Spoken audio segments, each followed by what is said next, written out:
that I worked at Intel, where I was like the only brown short woman in an entire room of white people, and I think I'm always in the room with, and like many such things. I work with Hollywood, so I'm in a room of amazing models, etc. So the way I thought I'd get over it is that I think I look like whoever I'm looking at. So I don't know what I look like. So right now, I think I look like a very handsome young man. So we can have this conversation without me thinking I'm part of the 58 over 58. So. Cheers, thanks for that. So Nithin, first of all, what a journey you've had. And of course, we read the papers, we know the story today, but I really want to talk a little bit about where it comes from, because it's, like everybody we have here, whether it's Prashant or Dheeraj or you or some of the people we have, it's important to stay grounded and not think too much about ourselves. And I think for you, you called yourself an average student in school, and you had an accident that made you discover trading. And first of all, tell us about the accident, and then we'll talk about what happened with the accident. Right. Average would be, I think, an understatement. I was really the last in class in every class from my third standard.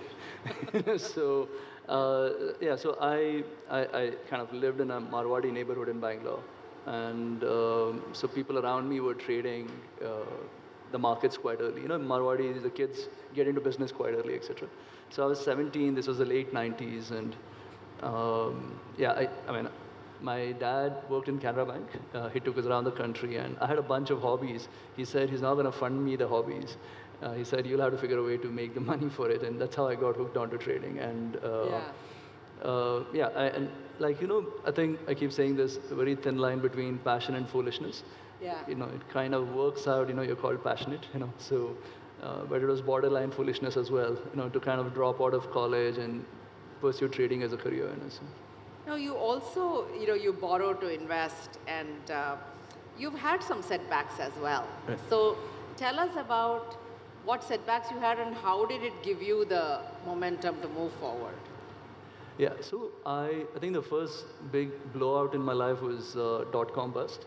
I had borrowed money to trade the markets, and I was in my late teens, and I had borrowed from the wrong kind of people. So I went and joined a call center. I worked in a call center between 2001 to 2005. And I think a lot of my life skills I really learned selling to people like you in the US on the phone. So, selling long distance. But was your name John or was it Nithin? No, it was Nathan Hawk. Nathan Hawk.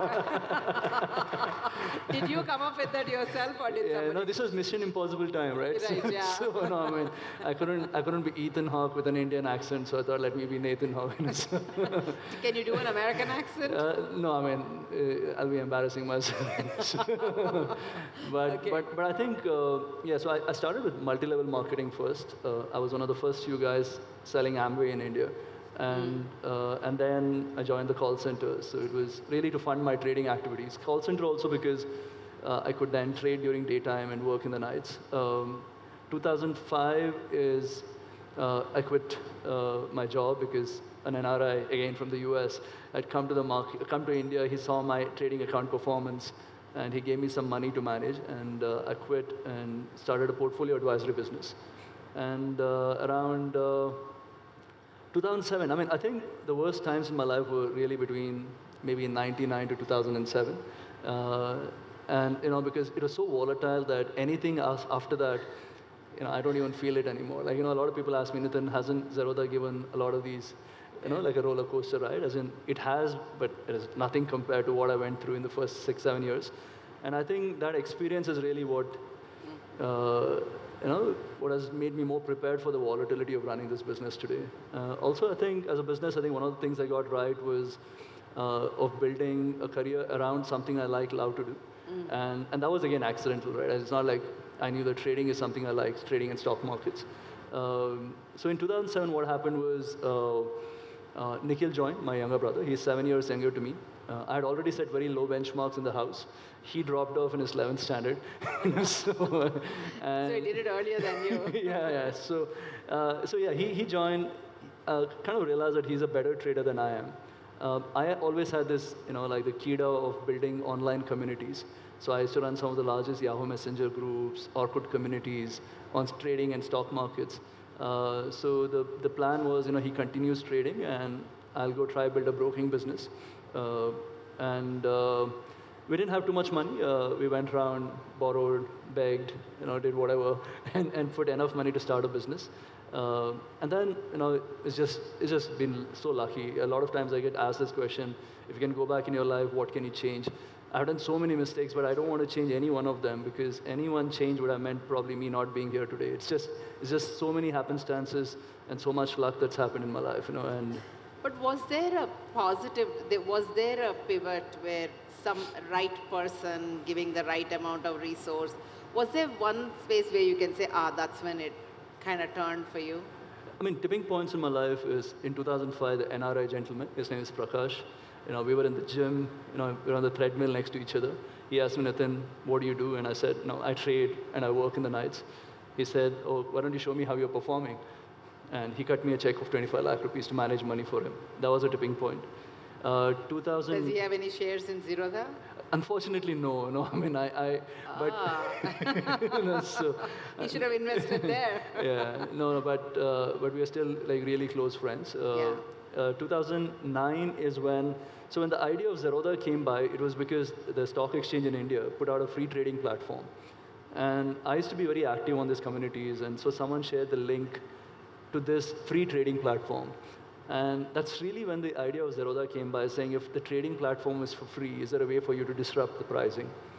That was a big tipping point, because without that free tech, there would be no Zerodha. Yeah. In the start, because we built on vendor platforms till 2013. 2013 is when I met Kailash, who was our CTO, and I mean, like he's like everything for me in my life, like my spiritual guru, my whatever. Before him and after him. Yeah, my life has transformed completely. So he was a tipping point in our life, because around him is this whole journey. The transition happened from a financial service firm to a fintech firm. Mm-hmm. 2016 is when you could use Aadhaar for online onboarding. The biggest challenge for us as a business was to onboard a customer, a 30, 40-page document. And if you want to be online, you want to be in one place, how do you open accounts in, say, Chennai or Delhi or whatever? We were 60,000 customers in 6 years of our business. And the next 6 years, we added 1 crore customers. And that was like a tipping point. So I think these were potentially the biggest like inflection points in my life of sorts. Yeah. And then one of the things about being a human being is there's an entrepreneurial side. Now, when you're successful, what you do with that, and I mean, in the past, people would say, okay, I'll work till I'm 60, 70, and then I will do philanthropic work, etc.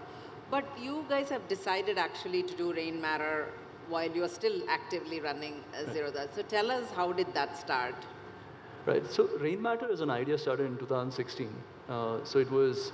By 2015-16, we realized that in India, the problem to solve is to help Indians do better with money, and we can't be solving this problem ourselves. We need to collaborate, partner. Because we wanted to focus on our core offering. So we said, again, it was thanks to our tech team, we launched a bunch of APIs, a suite of APIs for startups to come build on top of us. Think of Android and Play Store, like how we can build an app on top of it. So we invited startups. So startups came, they started building on top of us, and we realized they also needed capital. By then, we were already a profitable business, so we started allocating capital as well. So that's how the Rain Matter as an idea started. We have, I think, 80 plus investments today, and out of which 30 plus investments are startups in the space of helping people do better with money. Mm-hmm. And so our customer doesn't get access just to our product, but he gets an access to the ecosystem of products built by these startups, which is like an edge or a competition as well. So that played out really well for the business. It was, again, one of those accidental things that happened in the business. So 2017-18 is when we started making a lot more money, a lot of free cash flow started happening in the business. Yeah. And 2020 is when it became ridiculous. Like, we were like, what's happening? Why are we making so much money? And the thing is, one of the things, the whole core team at Zerodha, we haven't had any lifestyle creep of sorts. Like, our lifestyles, my net worth must have gone up like 1,000x in the last 6 years. but my lifestyle hasn't, maybe has gone up 1x, right? So, and we are also not very, one of those super ambitious, I don't want to build an ICICI bank or a HDFC bank. I'm not, I kind of like what I'm doing, and, it's a problem that I associate with, and I want to remain there. So the question then was, how do we now use the success of a business in some way to do good for the society, right? There are two things that we're very passionate about. One was around entrepreneurship itself. I think the big challenge in India is, Bangalore, etc., is a bubble, right? As in, we are a poor country. And the only way this country is going to become inclusively rich is if there are more entrepreneurs, right? And the other problem in India is that, I'm sure Dheeraj must have referred to this yesterday, which is, Prashant was telling actually recently that $70 billion have come to India in the last 10 or 12 years as venture capital, and 90% of that money is foreign money. The problem is 90% of wealth creation is happening outside India, right? As in, no country in the history of the planet has ever become richer with wealth creation happening somewhere else, right? If India has to get inclusively rich, the wealth has to remain in this country. So we need more Indians to be backing more Indian entrepreneurs.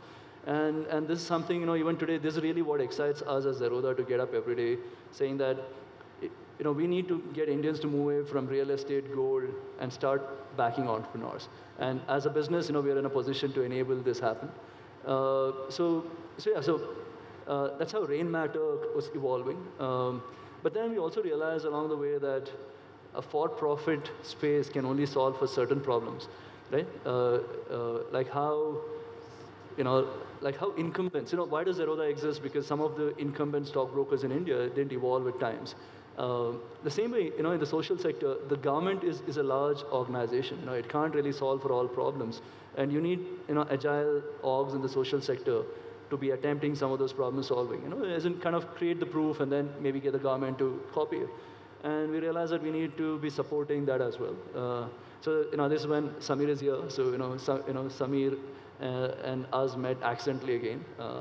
And like Dun, we have picked up like a small little property near Krishnagiri and we want to restore it. Samir was running a campsite over there. And when we met Samir and we started talking, we kind of hit off. And then we started the foundation in 2020. And so I think the team at Zerodha, all of us have decided to allocate most of our financial success back to entrepreneurs and to the social sector through the foundation. Yeah. So we talked about your entrepreneurial journey, your philanthropic journey, and also, so now let's talk about your personal journey. You've been in the news a lot as a very cool husband.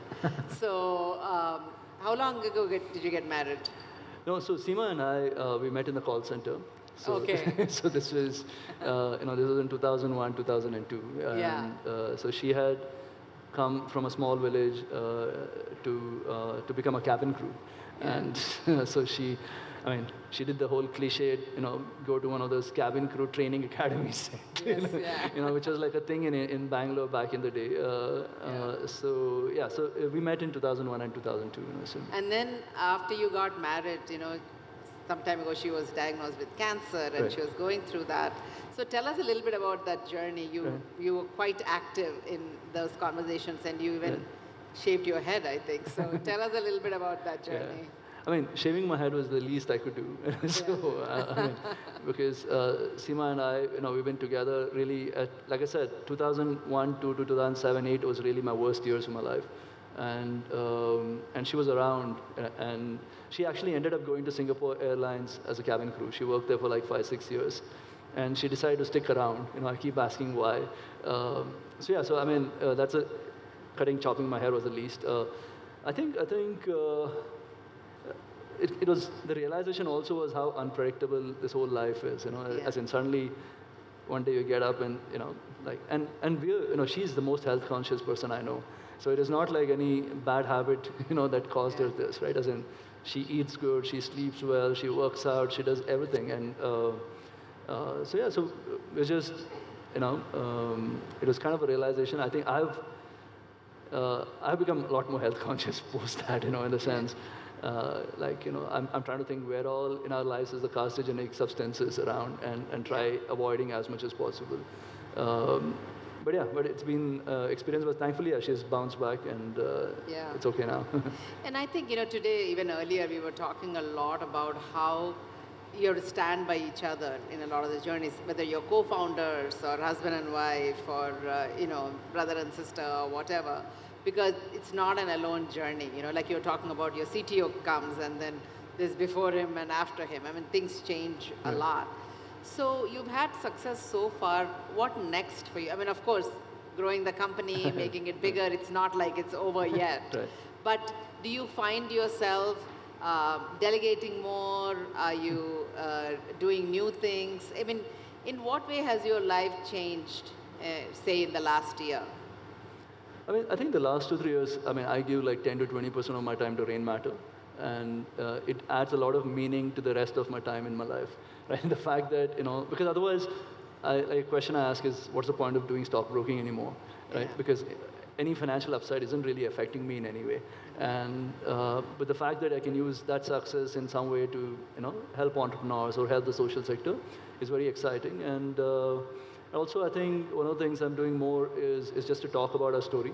I just heard someone come over to me at lunch and say that he was struggling to raise funding, and someone said, you know what, there is a way to build a large business without raising capital. Not everyone needs to go raise capital. Mm-hmm. And the fact that, and he said, thank you for telling your story, because it was one of those things that helped me to make that decision. So, because not every, I think what has happened in the Indian startup ecosystem is raising money and valuation is glorified. I mean, I think, raising capital from VC is almost a glorified loan, right? Because when you raise money from a VC, you give him liquidity preference, right? That means until you return his money, you can't take any money for yourself. So it's a loan in a way, right? As in, so I think what needs to be celebrated is that there are multiple ways to build large businesses. Of course, you can raise VC money and do it, and potentially there are ways to do it without having to raise as much money. So this whole storytelling is something that we are also, doing a little more. Yeah. And as a business, I think while we've done very well financially for ourselves, the purpose that we stand for today, which is, are we helping our customers do better with their money because we exist? The answer is maybe no. It's a very hard problem to solve because every individual is kind of influenced by their own biases in terms of fear, greed, and etc. So how do you, as a platform, get your customers to make lesser money mistakes is really the problem that we're trying to solve for. And we don't have an answer, but as a business, that's really our focus as of now. So, you have team members, you're building a culture, you're building a company. What kind of company would you like to be known as? What do you want for your team members? What should they get out of this? Yeah, I mean, so we just finished 13 years of business, and I just wrote a blog for internal team, which is saying, why do we exist? What do we do? Why do we do what we do for? And and this essentially, I just listed out a bunch of things to say that as I'm getting older, right? I have this fear that one day I'll get up and maybe I'll either flip and say I don't want to work, or I just don't wake up. What happens to the business, right? So I've been trying to document as much as possible whatever is the reason why we think exists as a business. And I think the core thing is to always do what is right for the customer, right? Yeah. It's very easy to say, but it's very hard to follow, because I think every business will say this, right? But can you really actually do it is a question. And how do we know what is right for the customer? Is that you never do anything to the customer that you don't want done to you, right? Yeah. So for example, we don't send a spam SMS email because I don't think anyone in this audience would like a spam SMS email. I don't know how many hours a day I'm wasting, looking at things that I never asked for, right? So we never do that. We haven't sent a single spam SMS email. And that kind of is right for the customer, right? So the framework is that, think of yourself. Would you do it to yourself? If you're not going to do it, then you don't do it to your customer. And that's really what we're trying to ingrain in everyone in the team. So I think we're probably one of the only few businesses where we haven't put a single person on a target, right? Yeah. Because you put any kind of revenue target, people find a way to game to get there. right? And the person who's going to get compromised is the customer, right? As in, because, so I mean, like some of these philosophically, we have some certain framework in place. And also we are very particular on how we hire and who we hire. We've, this is something I learned from Kailash, who joined us. Until Kailash, I also came from the school of thought that you can throw people at problem and you can solve it, and realized over time with many mistakes that that's not true. So we were at 1,100 people on the team in 2017 with 4-5 lakh customers, and we are 1,100 member people on the team today with like 1.4 crore customers, right? As in the business has grown like 25-30x without team having to grow. Because one of the realization also was that, a lot of I think my peers spend a lot of time hiring versus training. Like, you always think that the next person whom you hire somehow has this magic pill and he can solve for life problems, which isn't really true. As in, your best bet is really to train your team. So we've taken a lot of effort. So our attrition is almost zero. As in, our tech team, not a single person has left us till date.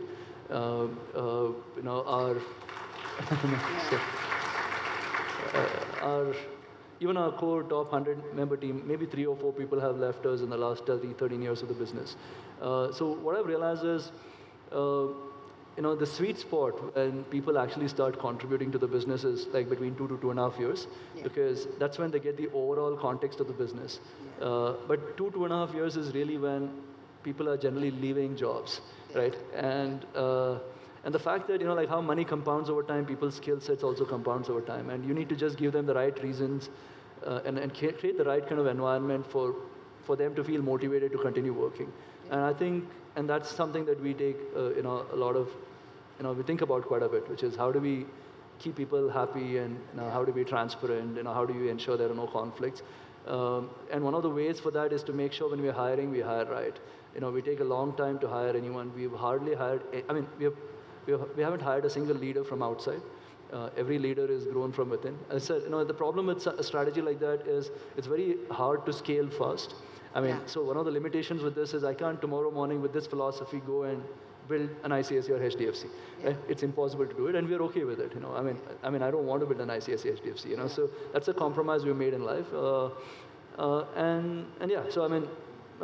This really, ingraining some of these philosophies within the team is really something that I've been doing quite a bit over the last 6 months, 1 year. Yeah.